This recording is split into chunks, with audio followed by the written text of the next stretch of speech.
Welcome back to This Sacred Life. I'm Shan Vanderleek. Today I'm speaking with intuitive visionary, spiritual coach, and master energy healer, Amirah Hall. Amirah uses her expertise and skills acquired from her near-death experience to support individuals seeking greater fulfillment in their lives. She is a true transformation goddess. When she's not mentoring and teaching about manifesting miracles, she travels, dances, meditates, and enjoys healthy living. And later on in the conversation, she has an invitation that will take you on the wildest ride you can possibly imagine to Egypt. Welcome, Amirah. Oh, thank you. I got the magic carpet fired up with that introduction. Yes. I feel buzz in the air. Yes. Thank you. Thank you for having me. It's my pleasure. It's my pleasure. I'm so glad to have you here. And before we sat down today, I got quiet and pulled a card for our time together, a goddess card. And Anya, leap of faith, came up. And her message is take a risk and put your heart's true desire into action. And this card shows this woman, this angel, flying through the air, hands up in the air, beautiful sun breaking through the clouds behind her. She has wings and she's wrapped in gossamer. She's just stunning. And I wonder how that card and how Anya resonates with you. Wow, it's profound. I feel, and I've been saying this a lot lately. I found myself saying, yes, I'm riding on the wings of angels. And there's been a big shift in my own life, I would say in the last 3 to 4 months. And that's what I've been feeling. I've been feeling the angelic presence. I've been feeling the goddess and the feminine natural ability to attract whatever it is that I desire. I feel that really intensifying. There's an increase in vibration on the planet. It's like a calling, it's like an invitation, it's like a welcoming to remembering that Mm. within ourselves. I have definitely felt more presence, more support, whether it be angelic, ascended masters, or those who have loved me for always, than ever before. So definitely, I'm feeling that with you. I received the message not too long ago to launch a virtual group where I would connect with people's loved ones. And to my surprise, what's been happening as I'm a medium, messages from loved ones are coming in, but also the ascended masters and the angels. So there's been sort of like a party on down of the veil becoming lighter and our connections to life on the other side is growing, it's intensifying. The awareness that we exist beyond the here and now and fulfilling our purpose. Why is this happening? Why are we connecting with that? What is it that we're supposed to be doing? How about listening? That's a good start. How about that? And sometimes we need to be able to clear energy blocks in order to listen, in order to take action on what we came here to do and who we came here to be. You're so right on that. And a lot of people tell me, well, I don't get any signs from my angels or from my loved ones that they're trying to connect with. And it is a matter of being blocked, as you so succinctly said. It is a matter of foreign energy interfering with your flow, with your connection to your higher self, perhaps, or your connection with the unseen world. Or maybe it's just a long line of beliefs that you've been telling yourself unconsciously for a long time. Mm, And I have the gift to see those energetic blocks. And that is where we start. Absolutely everybody, no matter what it is that they're coming to me or reach out for assistance with, it begins with that. And you know where it really shows up is when we're in the womb, coming back to the divine feminine. yes. I like to say this as a metaphorical example. When we come into the human form, we're pure spirit. We're unadulterated. We got a mission. We got a blueprint. We come into the womb as this energy, and all we know is the safety, the warmth, the comfort, and Right. the vibration. Because we are pure love, all we know and associate where we came from is love. But it's our mother's vibration or frequency. And we take that on thinking that's us.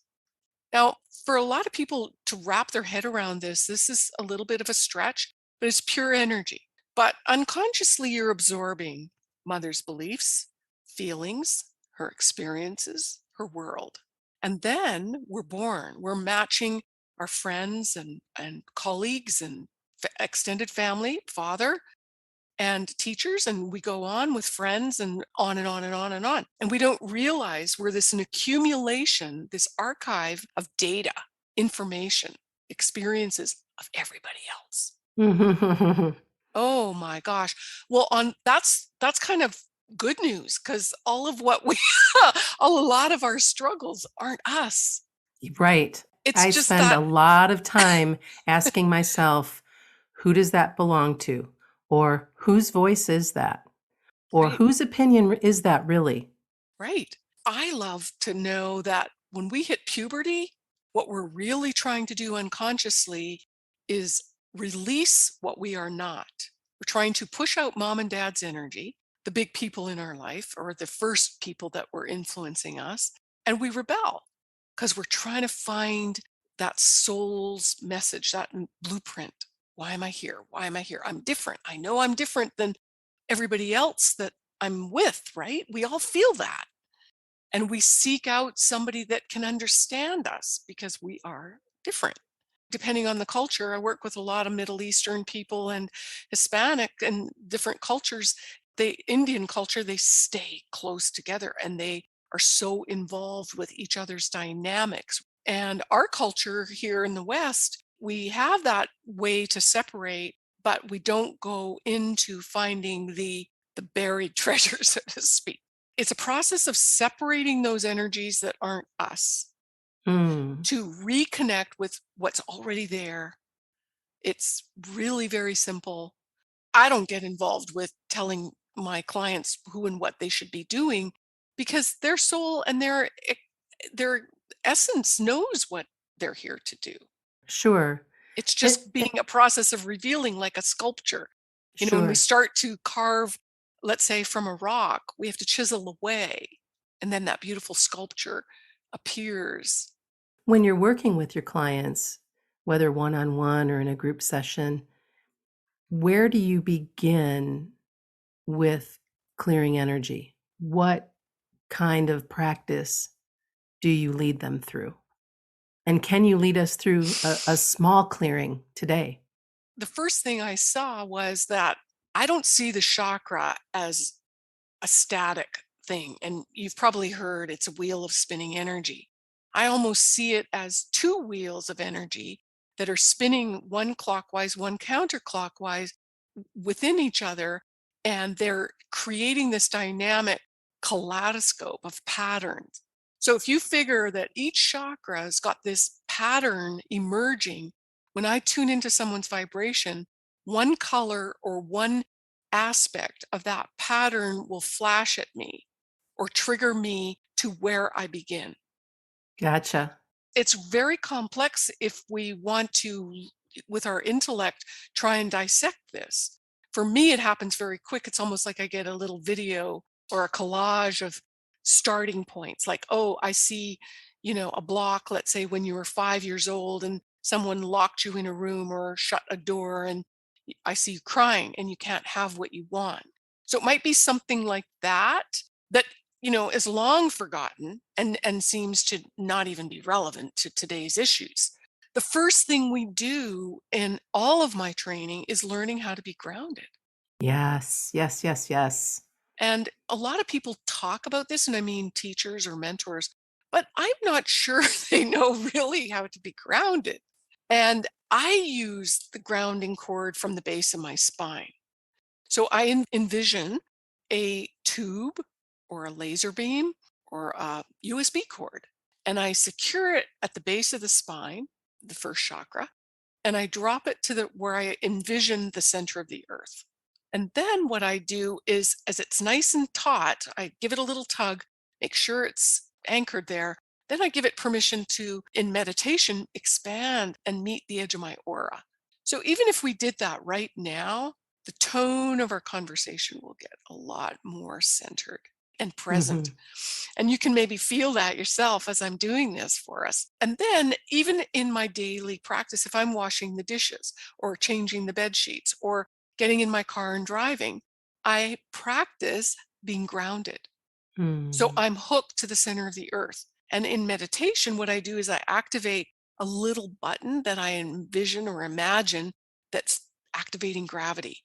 And I just begin to invite, allow the energetics that aren't mine or that I accumulated or I'm ready to release that are mine, just flow away from me down the grounding into the great recycling center of the earth. Yeah. And so it is a practice that it builds with time. It's not something that we're taught. It's not something that feels natural because our spirit wants to fly. Our spirit's very nature is to leave the body because that's what spirit does. Right. So until we are able to remove those blocks, the foreign energy that prevents us from staying grounded, and it allows our spirit to come closer to the body. And what I mean by that is, let's say we have a clock and the body, let's say, is at 6 o'clock. For most of us, our spirit would be at 8 or even 9, 8 to 9. So the spirit's always working ahead of our body because it goes and it figures out, let's say, oh, I need to call Shan today. So it goes ahead in time to see where we need to go and then it comes back. The idea is to be grounded with our spiritual information that we gleaned ahead of ourselves. Does that make Mm. sense to you? Absolutely. So the spirit and body need to come together. But what happens is if people are really anxious, they're too far ahead. Their spirit is running down the road anticipating nuclear war or, famine and all these things that are hitting us. We need to bring that back and go, what can I do today? What is an immediate now? Spirit can go ahead and say how I can prepare as an example, but it still needs to be present because a lot of that is not reality. It's sensationalism.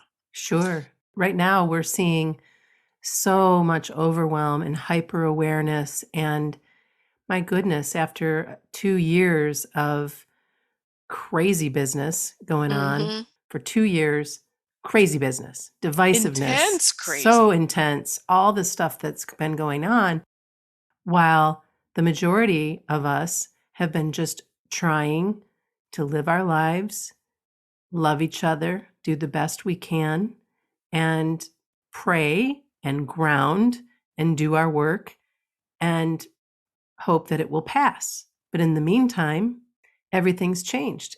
There's so much more hyper awareness and overwhelm. And I know a lot of that has to do with screen time and media and everything that we let in and all of these distractions, right? I'd love your take on how we can soothe some of this hyper awareness. Well, you're absolutely correct, and I see the same things. I think the first thing is understanding, one, being grounded. When we're grounded, we can go, is this scrolling on Instagram really serving me right now? You can have more of an awareness and tune back into, is this productive use of my time? Would I rather be making a cake for the kids or coloring or doing something that would be soothing to my soul? The one thing that I realize as super sensitives, empaths, I think everybody's an empath, first of all, because we all have a sense of feeling at some level, and there's varying degrees. But what we do is we extend our energy field because we're so compassionate.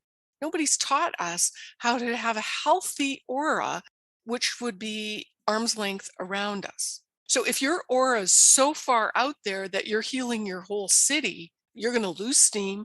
You're not going to have any energy for yourself, and you won't know where to start. And talk about overwhelm.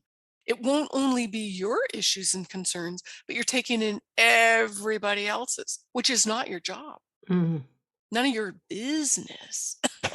We need to learn to bring in the aura, have a healthy auric field. What I mean by that is when we have a higher concentration in our aura of our own unique frequency, it becomes a natural decoy or deflector. It becomes a process of learning how to stay in the center of your head, which is your clairvoyant space, to be present, to be grounded, and to be aligned. All the chakras are working together.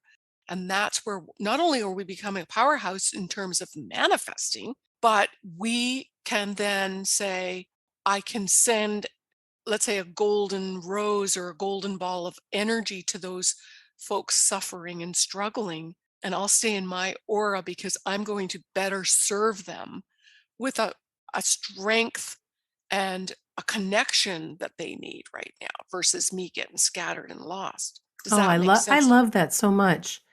One of my practices is to lower my walls and barriers and expand, expand, expand, and make contributions where I can while protecting my field and my physical body, and only making those contributions to beings and bodies who wish to receive it. But then also inviting all of that to come back and zip it back up when I'm not in that space of wanting to make a contribution. What's your opinion of that? I think we're making contributions whether we choose to or not. And I believe that when we have a strong and healthy aura, it's sending out ripples, and I'm affecting people that I've never met, seen, or engaged with. And that's why I hold healers and light workers as we just need to focus on us. The I do believe you will attract, those that you can support and work with. There's no question we're here to help each other and work together in community. But I do feel, as much as there is a sense of community, I do feel there's a sense of sovereignty that is really vital right now. Oh, And being yes. and Oh, being yes. so responsible with our own energy, almost being the word selfish. I mean, I was raised Catholic, so that's kind of a bad word, right? That's evil. So there's a fine edge here, and I don't want to go down a rabbit hole, but again, I think for women especially, we need to learn how to be selfish and put ourselves first Here, here. and Front. do the energy work, and there will be an automatic ripple. Automatic. You don't even have to lift a finger when you're taking care of you. And Yes. that's it, this ease and grace, this reverberation that we send, the frequency is what those that are ready to receive it, that are inviting it, will trigger. And we don't have to see art. There's a trick of ego here that gets us tripped up. Energy, just by the nature of raising the vibration, it will affect everything. It's not just Ukraine as an example. It will affect, Everything. yeah, it's just a collective. And Right. so I think that ego or our linear mind that wants to dissect or categorize it or target it, I think is a little bit naive. I think So then do you think prayer is naive? well, I like to ask myself this question: what makes me think I know what's right for somebody? Okay, let's use Ukraine. What I would do, because I don't know what the highest good for all of whoever is experiencing that, you know, event. Um, I send golden suns or golden roses. My understanding is the gold is the highest vibration that our physical body can actually hold for extended amounts of time. So as that energy permeates that particular field, that I am neutral. I don't have Beautiful. Beautiful. any agenda, because Right. who am I? And I try to keep myself in check with that. It's not minimizing myself, but I am not God. I might be a goddess, okay? But and I say that tongue in cheek. It's really keeping my human self out of the formula and trying to be as neutral as possible. And that's a big all the work that I teach is learning how to be neutral, even with our own stuff. And Shan, with the acceleration of the energies on the planet, what I'm seeing is that more and more people's spiritual gifts are opening up. So could it be that more people are giving us messages that they are not aware of? It's pure innocence. I know myself, I'll just be in a conversation with somebody and they just look at me like, how did you know that? It's not like I'm reading them. I'm Right. not even to have no intention of that. But this, their grandmother will just start coming through me. And I'll say something that their grandmother would say to them, and they take pause.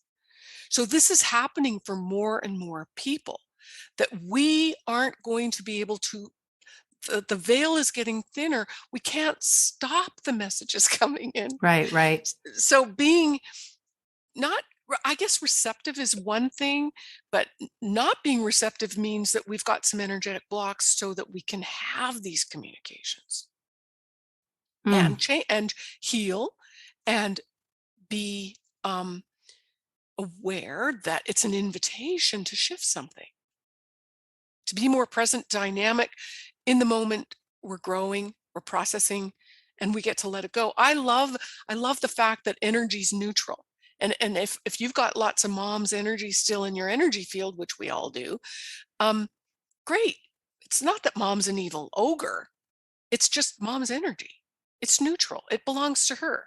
So I teach people how to, like, I have two apps on my computer screen, one that represents mom, one that represents you. And what we do is we literally drag and drop all of your energy in mom's app or folder and drag it all the way back into yours. Oh, I And love that. yeah, it's like if you've downloaded a movie or something, you watch, right, that little gauge and it tells you, okay, we're halfway done. Okay, we're three-quarters way done. Okay, boom, it's done. Then we drag and drop all of mom's energy that's in your energy field all the way back to mom. And it's powerful. It's healing. It gives you, improves and increases your communication and your connections. So it, with couples, relationships, Oh yeah. I your mean, there's kids. healing the mother wound is Yeah, incredibly valuable. yeah. And you can do that every single day of your life. And Mhm. it will take some time. When you think back to the metaphor I gave, we're in the mom's womb for, most of us 9 months, but the point of it is you've accumulated so much of her vibration, her influence in your early childhood, and all of those patterns that have, like, if you're looking at an iceberg, it's that 90% below water stuff that we're digging deep with. And and then dad's energy and, on and on.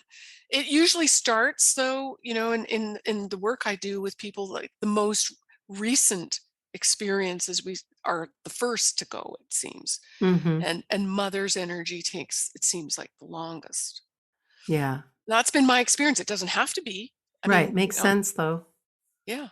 Yeah. Oh, fascinating. I absolutely love our conversation. Yeah, it's great. It's juicy. The juicy feminine, right? Yeah, yeah. So Yeah. in the work I've been doing this work for 24 years, and I found this system the most liberating because going through therapy, years of therapy, and not really making headway, and I just got to a point of, I'm tired of talking about it. Yeah. Let's do something about it. Let's get it out of here, right? And I don't want to go through my life with all these grudges or setbacks or restrictions. So that's where I found these tools. It was after my near death experience where I learned about the quantum field. And that was way back in 1998. And it's so liberating and simplistic. If we just recognize it's just energy, it's just neutral. It's not about anybody being right or wrong, good or bad. Right, wrong, good, bad. I mean, oh, this neutrality is so resonating with me because for most of the humans walking on this planet, it's not neutral. Well, we're living in the 3D reality, which is is, Exactly. is a polarity. It's total polarity. And as evidenced by what we've seen over the last, I don't know, 5 years, 6 years Hmm. of this Mhm. vehement right, wrong, good, Mhm. bad, this side, this political party, that la la la la la. Ugh, it makes me just that sound. Ugh. Well, and as we wake up, we're gonna realize that we've all been frickin' duped. Yeah.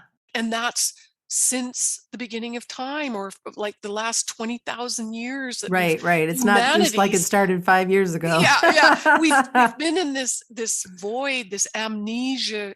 I in my book, The Essential Guide to Spiritual Awakening, I talk about sleepwalking and that we are waking up. The vibrations are shifting. Call it political, call it geopolitical, or whatever threat or boogeyman is showing up on the on the TV screen this week. It ain't any of that. The bigger macro picture is that we are waking up out of a stupor, Yeah. humanity connecting to that spiritual aspect of who we are and aligning with the goddess, the feminine energy, men and women. We run this feminine energy. It is about creation, it is about abundance, it is about the sacred connection to all beauty and love and harmony. And we all want that, I think, at the core. What comes up for you when you think about the phrase walking in beauty? I feel abundant. I feel powerful. I feel it's like an effervescence, a union of everything that I am.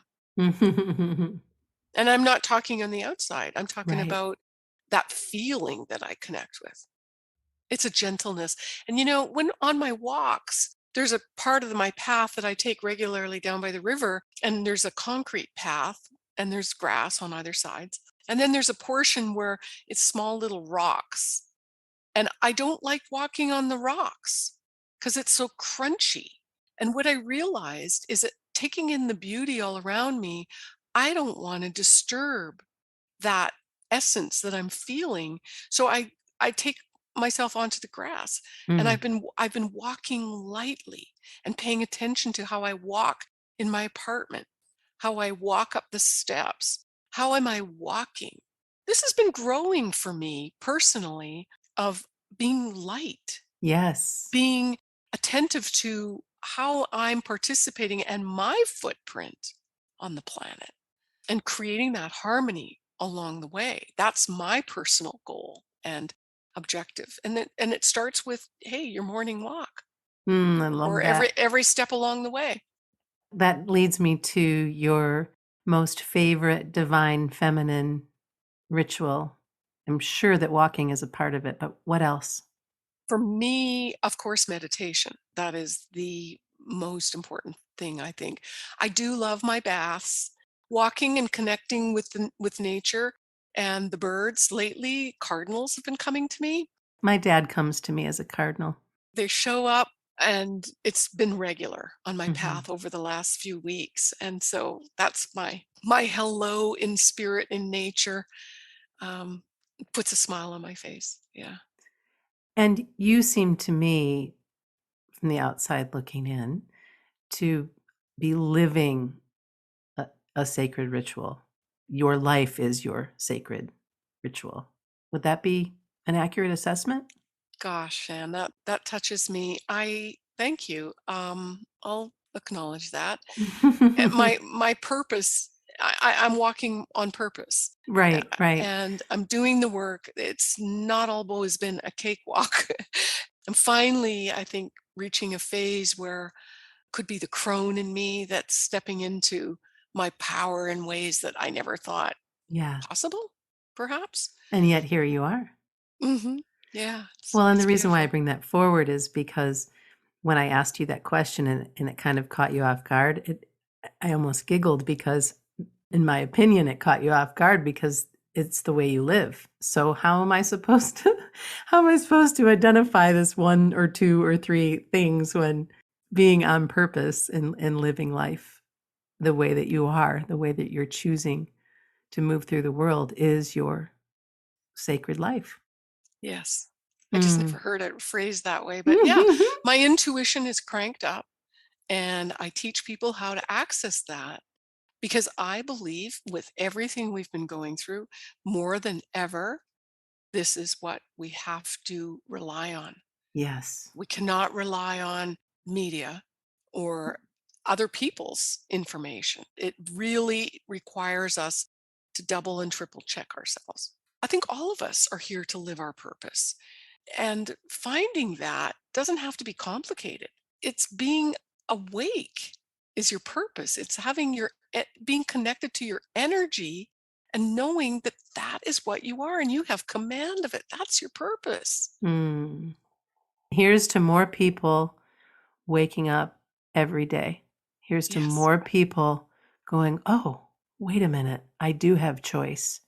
Yep. Wait a minute, that isn't even my idea that's in my head. Like, that's not mine, which gets back to where we started with identifying what's yours and what's not, and clearing the energy that it isn't yours, or clearing the energy that you've accumulated, taking the time to make that investment in you and in your healing and in your clearing and in your daily grounding, and realizing that you are sacred. Oh, that's rich. That's a treasure. Tell That's me about Egypt. speaking of treasures, ancient treasures. I've been back now over a dozen times, and I'm hosting a trip with my co-host Mary Lamondo.